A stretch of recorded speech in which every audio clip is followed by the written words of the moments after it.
Здравейте отново. Напоследък се занимавам само с едни и същи неща, по-точно с боклуци.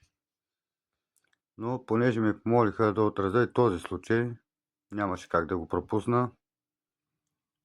И така, това се намира на заводски блокови, блок 205, но и всички останали са в подобни състояния. Вижте за какво иде реч. Никакъв контрол.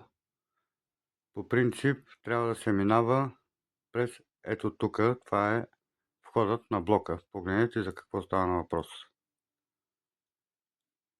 Ето това са стълбите към входа. Денем затварят другия вход, предния, и карат хората да преминават от тук. Но също така в този блок не всички са млади и здрави. Има и хора в неравностойно положение. Вижте за какво става въпрос. Аз не мога да повярвам. Никакъв контрол няма тук. Уникално. Тази ламарина е заседнала на дървото и е оставена там. През следващия вятър може да откъсне някого главата.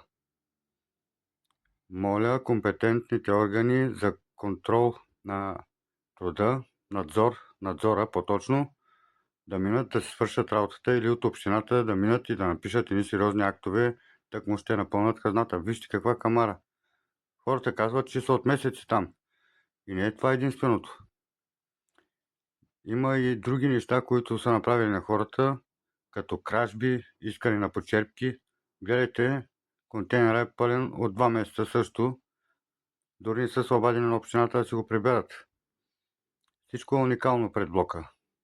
Уникална работа. Вижте, тук са зазидали на хората.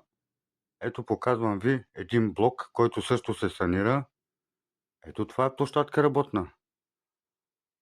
Знаете какво трябва да направите. Харесайте, споделете и ми кажете в коментар, това нормално ли е според вас пред този блок на заводските. Този е друг. Показвам ви как трябва да е площадката. Вижте колко е красиво. Никакъв буклук няма, където ни трябва да има. Ходовете са свободни.